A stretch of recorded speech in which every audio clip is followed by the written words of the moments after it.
Vamos ler a palavra de Deus em Filipenses.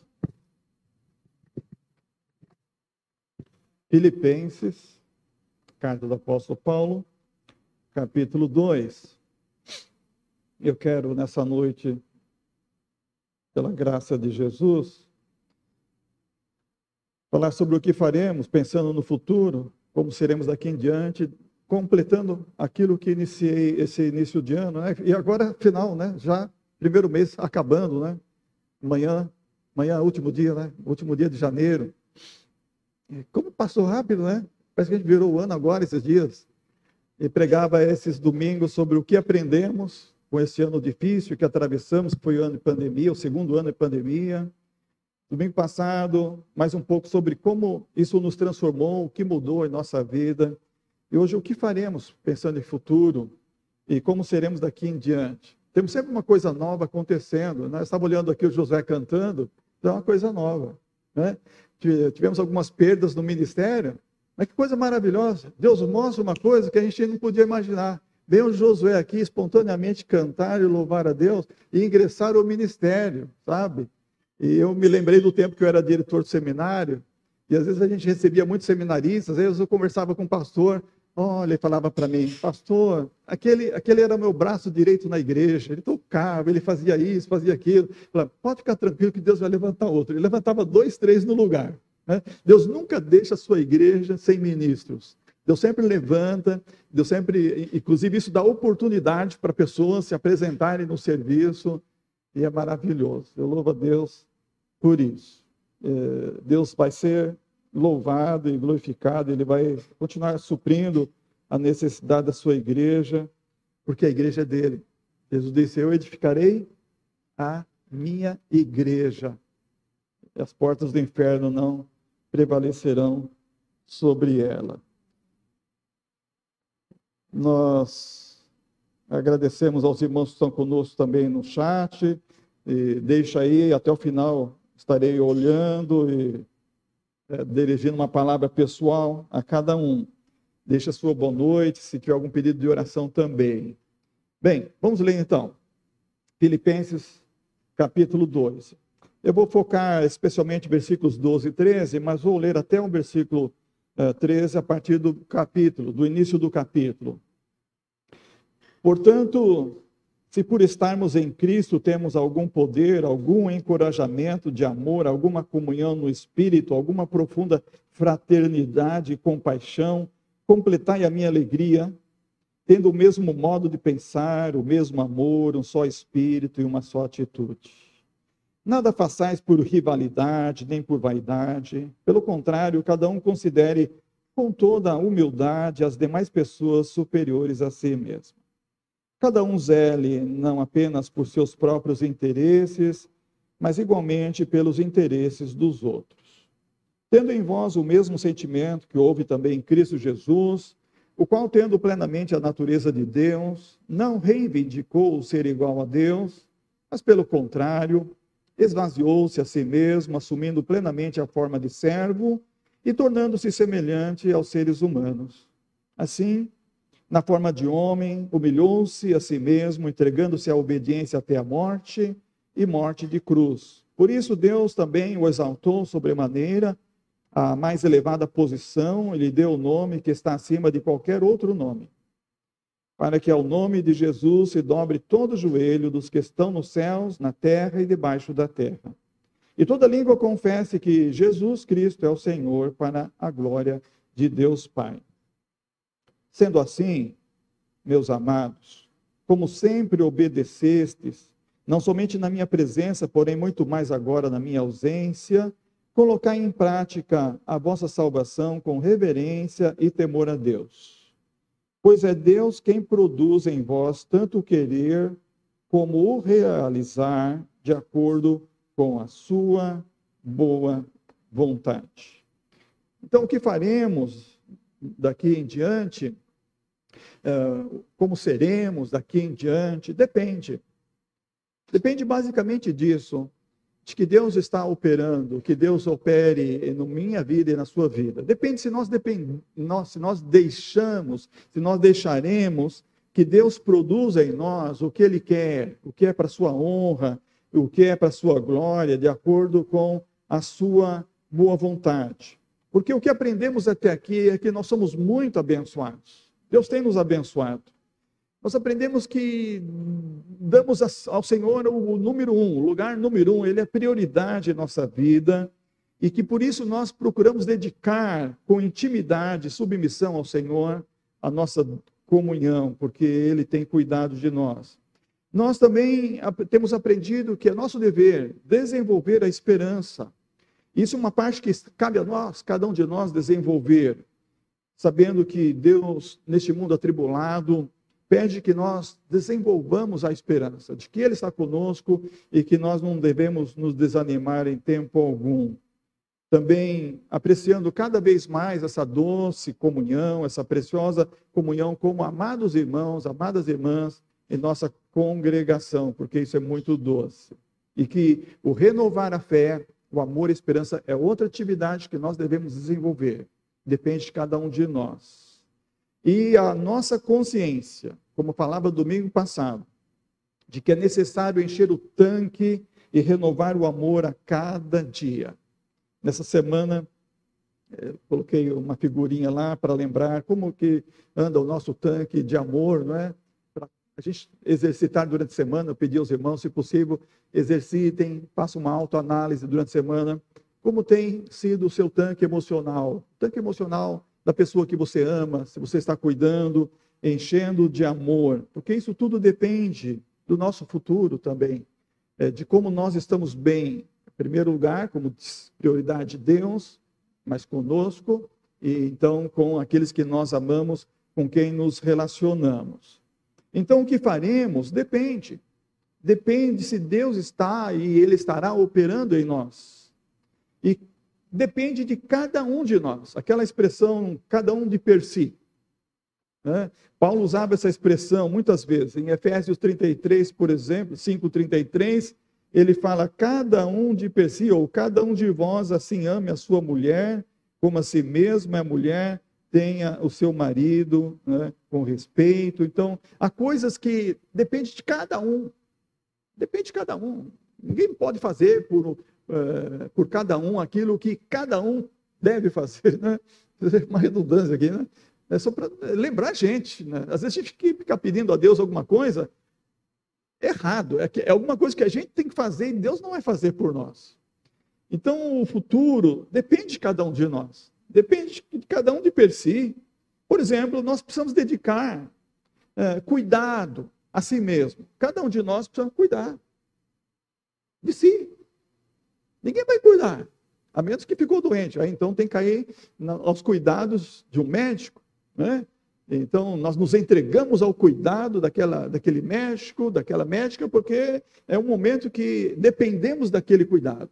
Mas no normal, no geral, nós precisamos cuidar de cada um, cuidar de si mesmo. Como fazemos isso?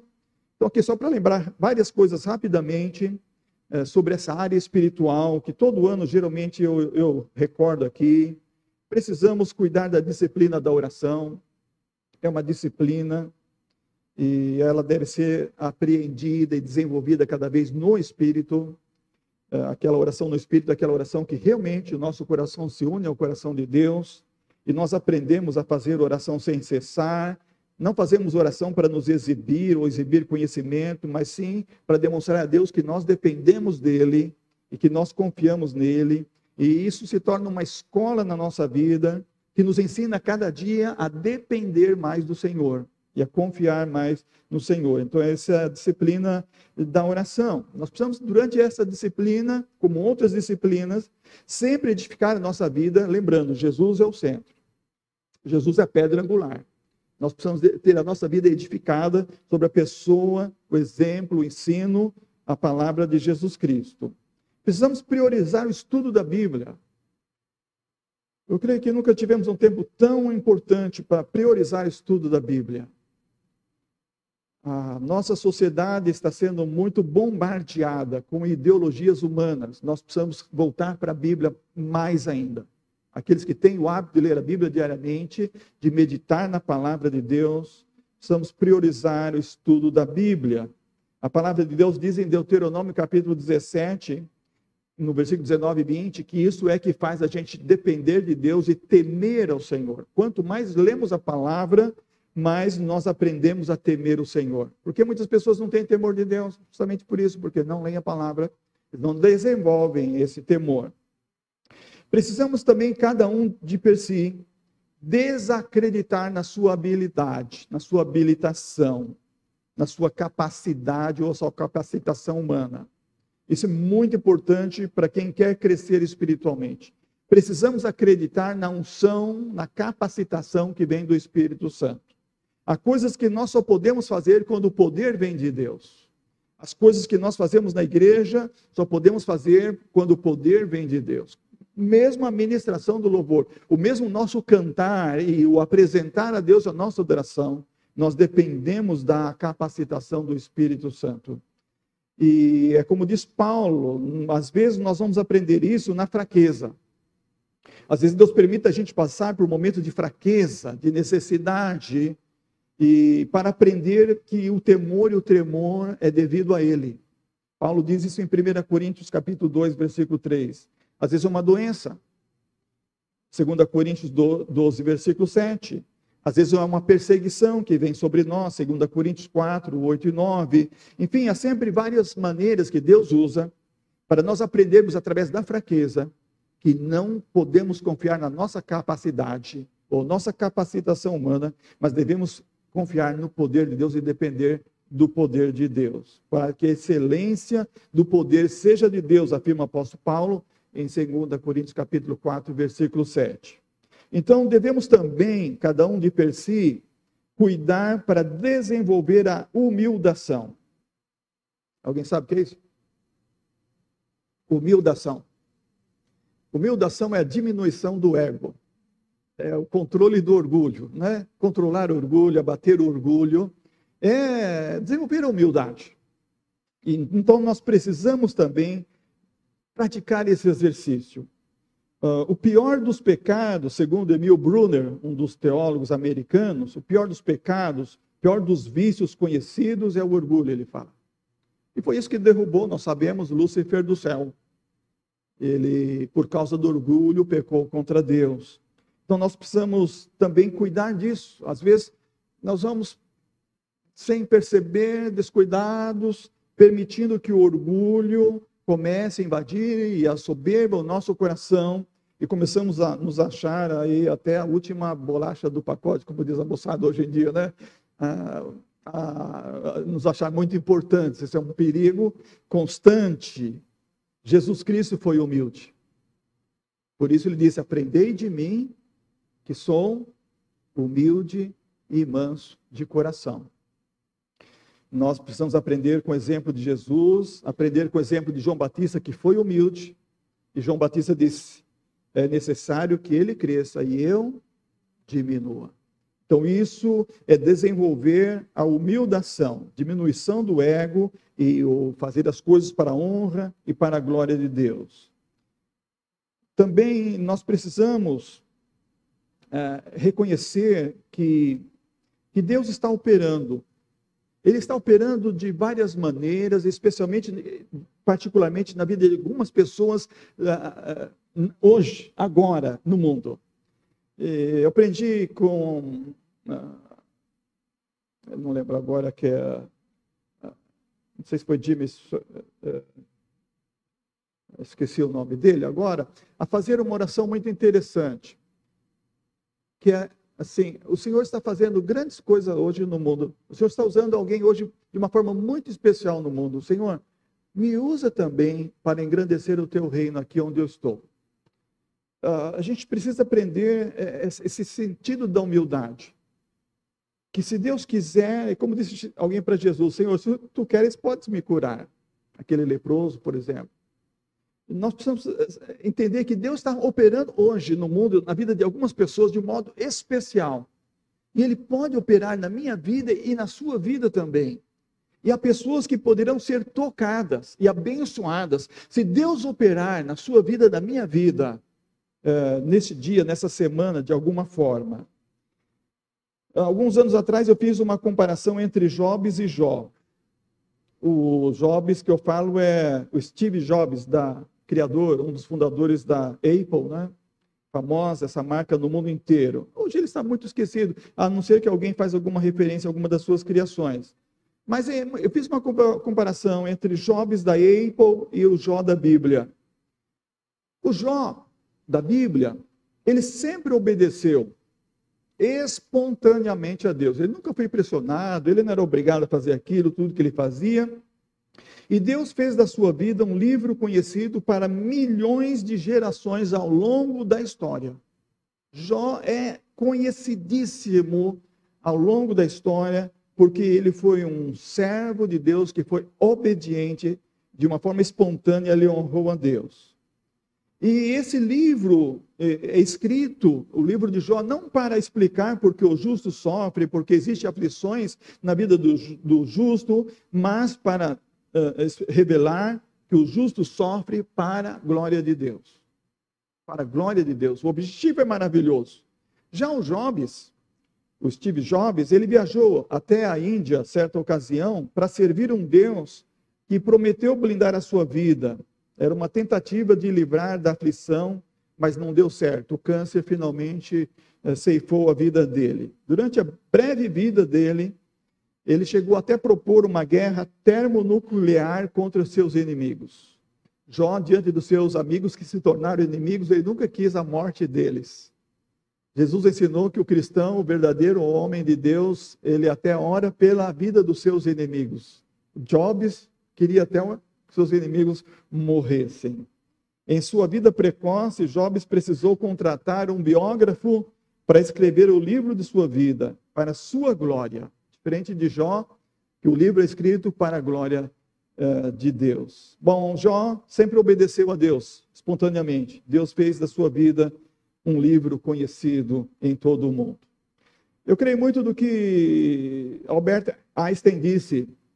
Eu já disse, eu repito, essa é uma das minhas frases preferidas, que só há duas maneiras de viver a vida. A primeira é vivê-la como se os milagres não existissem. Esse é o tipo do Jobs. Homens deste mundo que não têm fé em Deus. A segunda, diz Albert Einstein, é vivê-la como se tudo fosse milagre. Eu creio que tudo é milagre. Creia em milagres. Se você quer que coisas novas aconteçam na sua vida, nesse novo tempo que Deus nos dá de vida, creia em milagres. Mas não qualquer milagre, não milagres de homens, milagres fabricados por homens, mas milagres de Deus. Há um hino muito lindo que nós cantávamos no seminário, o coral cantava, até gravou um LP, e uma das músicas era essa: creio em milagres, milagres de Deus. A história de Colgate me parece um desses milagres. A história de Colgate. Vocês conhecem Colgate? Acho que todo mundo conhece a marca Colgate. Não só creme dental, mas começou com sabonete, com sabão, enxágue de boca. Tem muitos produtos que estão no mundo inteiro. Mais de 200 países. Mais de 200 países. Colgate. Eu quero falar um pouquinho sobre a história do Colgate. Eu creio que ela é inspiradora para nós. Eu tenho visto pessoas aqui no Brasil, como já citei, nosso amigo Diácono Josias Lira, lá em Manaus, é um tipo de Colgate aqui no Brasil. É um homem que experimentou o que Colgate experimentou. Mas Colgate, irmãos, é uma história maravilhosa. Eu preguei, já fiz menção dessa ilustração muitas vezes. Essa semana me dediquei a fazer novas pesquisas e fiz um breve relato sobre a história de Colgate, essa marca mundialmente conhecida e hoje influencia também e inspira muita gente no mundo inteiro. Fui olhar a britânica, Enciclopédia Britânica Digital, que fala sobre a Colgate, que agora, depois de algum tempo para cá, é Colgate e Palmolive, uma companhia que se fundiu, e diz estar em mais de 200 países, e em outros países ainda no mundo. E na britânica, ele lembra que Colgate, essa marca, foi a primeira a inventar o tubo que nós conhecemos de pasta de dente. Não existia o tubo, e nem a fórmula para vender em tubo. Eles vendiam em pó, ou em vidros. Então, Colgate também foi um inovador, um inventor, porque Deus deu sabedoria a ele. Alguns relatos que eu li falam que ele foi um inventor moderno do outdoor. Ele mandava fabricar cartazes que colava pedaços e pregava em grandes fachadas de prédios, geralmente que estavam desocupados, só a marca Colgate. Então ele distribuiu isso em Nova York, e quando ele começou a vender, chegar nos supermercados, a marca já era conhecida por todo mundo, porque as pessoas andavam pelas ruas e viam aquele nome, Colgate. Então quando ele se apresentava, eu sou William Colgate, ele falava, oh, mas o senhor, eu achava que era uma pessoa muito importante, porque ele fez a tática inovadora, que era aquilo de Abacuque, né? Escreve a visão em tábuas bem grandes, para que quem correndo passe, leia. Então, Abacuque falava do outdoor lá no Velho Testamento, e Colgate fez isso. Então, eu encontrei a história de William Colgate, uma história de fé, de fidelidade, de obediência a Deus, que é um exemplo hoje de como há um efeito abençoador na vida de quem honra a Deus e que crê nas suas promessas e exercita na prática esses preciosos ensinamentos, que é basicamente dízimo, mas não só dízimo, honestidade e alguns princípios que acompanham isso. William Colgate nasceu em 25 de janeiro de 1783 no Reino Unido. E ele precisou deixar a casa dos seus pais e emigrou para Nova York buscando trabalho. Era um tempo de muita escassez, de muita pobreza. E eu fico pensando, se Colgate não tivesse saído de casa, porque o pai falou para ele, olha, você precisa sair, eu não posso mais sustentar você. A escassez era tão grande, a pobreza era tão grande, que o pai disse para ele com 16 anos, quase 16 anos, você precisa sair e ganhar a vida. Porque não tinha sustento para toda a família. Eu fico pensando, se Colgate não tivesse saído com esses seus 16 anos, nós nunca saberíamos dessa história brilhante e edificante. Se ele ficasse lá, passasse aquela miséria com o pai, com a mãe, com a sua irmã, nunca teríamos essa marca no mundo e essa história maravilhosa de como Deus opera na vida das pessoas. Bem, eu queria uma fonte, e finalmente encontrei. Um livro escrito em inglês de Oscar Lowry, e esse livro em inglês é O Pecado que Temos Medo de Mencionar o Seu Remédio. Procurei, só existe em inglês, está lá no site de Amazon, se alguém tiver interesse pode, tem leitura de inglês, né, pode comprar. The Sin, Really Afraid to Mention It, to Remedy. Eu fui pegar no Google lá, como que soletra isso? Eu sou ruim, você não sabe, né? Depois fala com o Roberto aí que ele vai dar a pronúncia certa. Mas em português o livro é esse, ó, O Pecado que Temos Medo de Mencionar e Seu Remédio. Esse livro foi escrito em 1940 e ele conta em inglês, em parte desse livro, a história de William Colgate. E essas palavras a seguir são deste livro. Há já muito tempo, um rapaz de 16 anos deixou a sua casa para procurar fortuna, levando consigo todos os haveres num pequeno embrulho. Dirigiu-se por um caminho ao longo de um canal para uma grande cidade. À medida que por aí caminhava, encontrou um velho vizinho, capitão de um barco do canal, e entabularam conversa da seguinte maneira: Olá, William, então aonde vais? Não sei, respondeu o rapaz. O meu pai é pobre demais para me poder sustentar por mais tempo e diz que agora eu devo ganhar para mim. Não te importes com isso, ajuntou o capitão. Certifica-te de que começas bem e continuarás otimamente. O rapaz contou ao seu amigo que o único ofício de que sabia alguma coisa era do fabrico de sabão e velas, no qual ajudava seu pai quando se encontrava em casa. Então disse o velhote: oremos juntos novamente. Olha, eu acho incrível, porque tem oração na história, né? Tem Deus na história. E aquele velho disse: oremos juntos novamente. eu dar-te-ei um pequeno conselho e deixar-te-ei depois partir. Ajoelharam-se ambos naquele caminho, e o homem orou fervorosamente por William e deu-lhe depois o seguinte conselho: alguém será brevemente o principal fabricante de sabão em Nova York. Tanto podes ser tu como outra pessoa qualquer. Espero que o sejas tu. Ser um bom homem, dá o teu coração a Jesus, dá ao Senhor o que lhe pertence, de cada dólar que ganhares, fabrica o sabão honestamente, não roubes no peso, e tenho a certeza de que ainda chegarás a ser um homem rico e bom. Ao chegar à grande cidade, sem casa, nem amigos, muitos relatos contam nesse momento das dificuldades que William Colgate passou até conseguir o emprego, dizendo que foi a fé que ele tinha em Deus, que a mãe recomendou muito a ele, inclusive de se unir a uma igreja, que ajudou ele a continuar e a não desistir, procurando se sobressair e prosperar. Então, ele se lembrou dessas palavras do amigo, de despedida, do conselho, e foi levado por elas a entregar-se a Cristo e a unir-se a uma igreja. Veja a importância, irmãos, de se unir a uma igreja. Não só de orar, ter fé em Deus, porque Deus opera na igreja. Deus opera através da igreja. E então ele entregou a Cristo sua vida, uniu-se a uma igreja, e diz relatos que num dia de chuva, ele estava vendendo sabão, e ele vendia pendurado no pescoço numa caixa de madeira, sabão, na rua. Era o ganha-pão dele.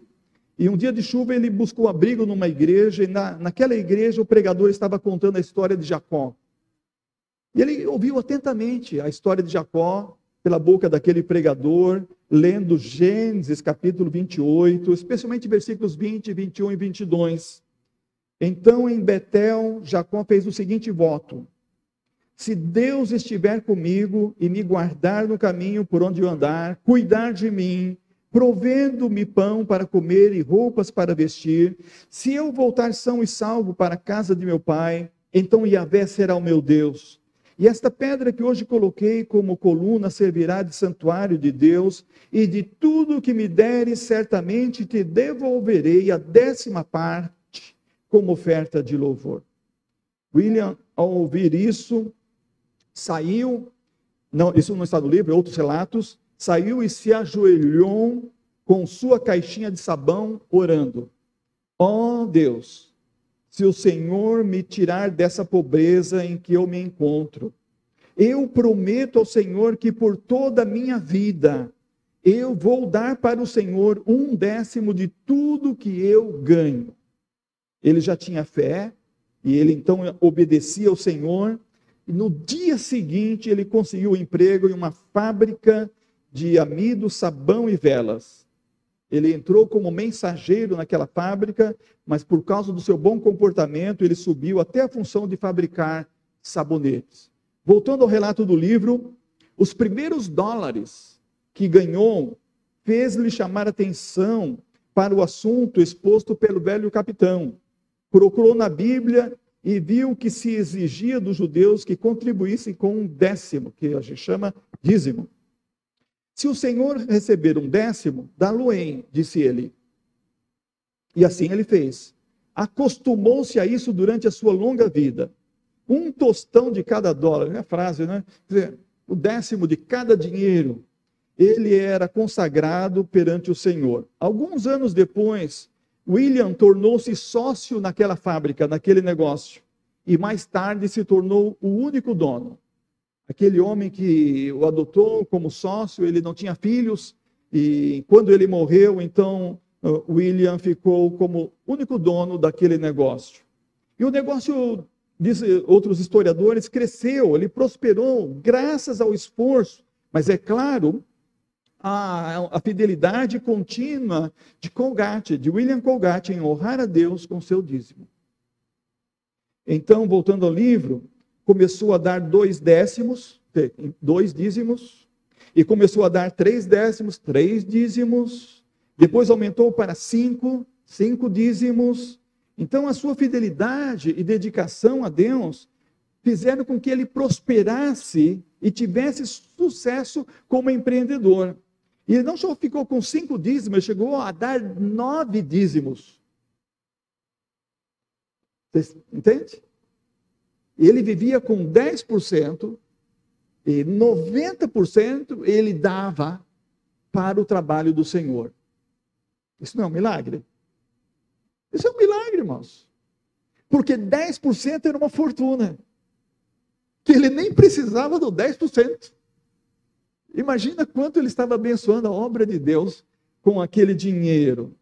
Então as suas vendas aumentaram ao longo do tempo e o seu sabão se tornou uma marca reconhecida, não só em Nova York, mas em todos os Estados Unidos e em todo o mundo, por causa da sua fidelidade, da sua fé, do seu compromisso. Voltando ao livro, ele educou a sua família, estabeleceu planos para a sua vida e disse ao Senhor que lhe daria todo o seu rendimento. Ele prosperou mais do que nunca. Algumas escolas usam seu nome lá, usavam, não sei ainda nos Estados Unidos se tem, alguém pode me ajudar, não sei, o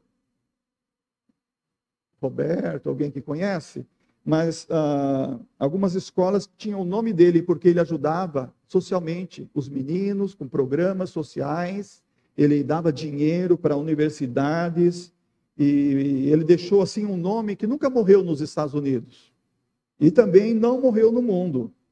E os seus filhos e netos continuaram fiéis até aquelas gerações próximas, onde a gente conhece, cumprindo honestamente o voto que ele fez a Deus de dar o 10º dos lucros. Isso é, Deus pagou a ele com bênçãos ao longo de toda a sua vida e da sua descendência. Qual era o dom do nosso irmão William Colgart? Qual era o dom dele? Paulo fala em Romanos 12 que tem um dom chamado de repartir. Ele não repartiu, ele deu muito mais do que repartir. Né? Ele dava 90% do que produziam a sua marca. Assim, o nosso amigo, querido irmão Josias Lira, ele vive assim, e ele ajuda a sustentar missionários. Na época que eu conheci ele, na época eram mais de 300 missionários só de missões mundiais, sem falar nacionais, estaduais, seminaristas, e trabalho assim ao redor do mundo. Então, um homem assim está inspirando ainda até hoje e ajudando pessoas a compreender como Deus pode operar na vida de alguém que se entrega a Ele com fé e com fidelidade e com compromisso de permitir que Deus faça algo maravilhoso, algo incrível. Ninguém poderia imaginar isso daquele rapaz. Ninguém poderia imaginar que ele alcançaria esse nome no mundo, essa posição no mundo, essa história tão maravilhosa. Então isso depende do dom, que eu quero trabalhar mais à frente ainda sobre isso, né? Eu falava no começo, na vigília, e no primeiro domingo deste ano, olha, não desprezes o dom que há em ti. Desperta o dom que existe em você. Cada um tem um dom. Cada um tem um dom. Então, como nós vamos mudar? O que vai mudar nossa vida? Como nós seremos agora e no futuro? Depende do nosso dom. Depende de como nós vamos nos despertar e colocar esse talento e que Deus nos deu para a sua glória. William Colgart exerceu com fidelidade a Deus, especialmente cumprindo o voto. Algumas pessoas têm medo de fazer voto, mas ele, ouvindo aquela pregação de Jacó, ele fez um voto a Deus também. Se o Senhor fizer isso, eu vou dar o dízimo de tudo que eu ganhar. E ele não ficou só no dízimo, ele foi multiplicando os dízimos como honra ao Senhor, porque Deus lhe dava muito mais. Sempre Deus lhe dava mais, porque ele era fiel, ele tinha um trabalho honesto. Isso é importante, irmãos. Tem gente que dá dízimo de dinheiro desonesto. Deus não quer dízimo de dinheiro desonesto. Ele tinha um trabalho honesto e Deus o abençoou de modo que ninguém podia imaginar, e por isso ele alcançou esse sucesso todo. Me lembra Jeremias capítulo 17, versículo 7. Mas bendito ou abençoado é o homem cuja confiança está totalmente depositada em Yahvé, cuja fé está no Senhor. Esse é abençoado. Eu tenho acompanhado a vida de algumas pessoas que são muito especiais para mim. Ultimamente estou acompanhando a vida de alguém que fez esse propósito. E Deus está abençoando muito a sua vida. Isso pode acontecer hoje na vida de qualquer pessoa que tem esse dom de repartir. Porque o dom de repartir, como Josias Lira, é um dom que a pessoa tem de ganhar muito dinheiro. E Deus dá. E Deus dá porque sabe que o fim é para a honra e para a glória dele. E nós, pelo menos que nós outros que não temos esse dom de repartir, de ganhar muito dinheiro, né? Às vezes a gente vive com aquela coisa que dá o certo para o mês, né? Para passar o mês, pagar as contas. O que a gente tem que aprender com William Colgate é pelo menos a gente ser fiel no mínimo, que é o dízimo. E honrar o Senhor com o mínimo, que é o dízimo. E confiar na promessa do Senhor, que Ele vai nos sustentar e nada nos faltará. Essa é uma lição importante que alguns ainda precisam aprender na sua vida, na sua experiência. E que fará uma grande mudança também no seu presente ou no seu futuro. De fé, de fidelidade, de confiança, de dependência no Senhor. Porque isso faz parte do check-up espiritual do começo do ano.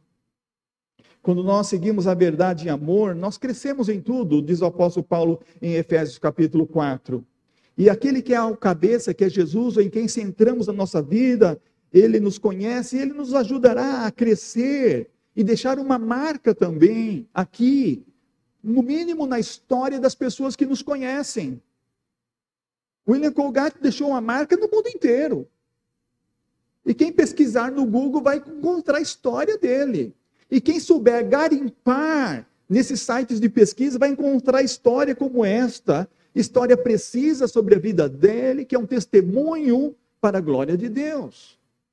Então nós podemos deixar a marca, pelo menos na nossa igreja, deixar uma marca no nosso círculo de amizades, e as pessoas dirão, olha, aquele Jó, aquele João, aquela Maria, aquela pessoa confiou em Deus e viveu de uma forma maravilhosa, como eu gostaria de ver como João, como Maria.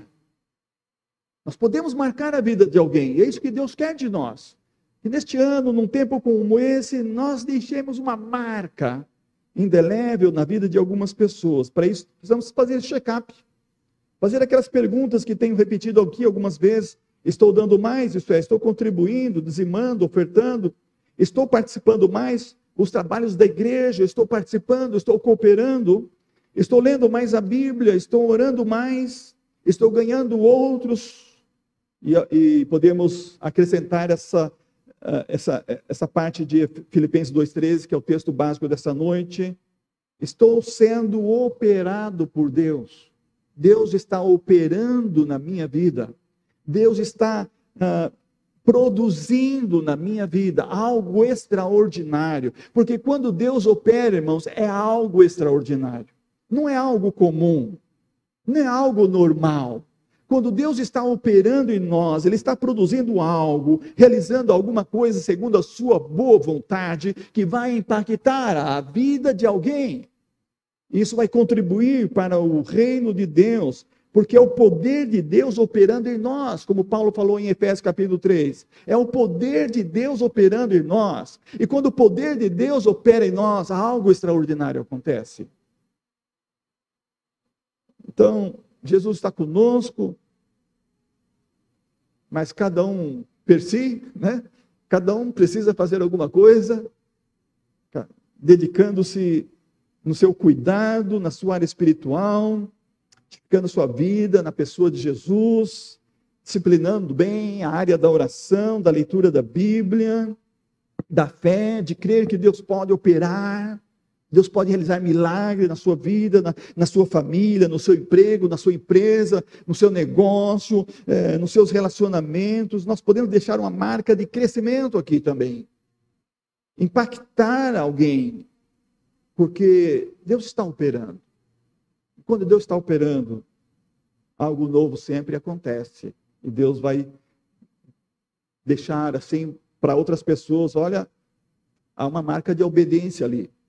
Ali é um resultado de obediência, ali é um resultado de fidelidade, de fé.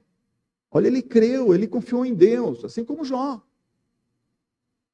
Jó no silêncio de Deus, e os amigos bombardeando ele com aquelas falas, você é pecador, você está sofrendo porque você fez maldade, etc.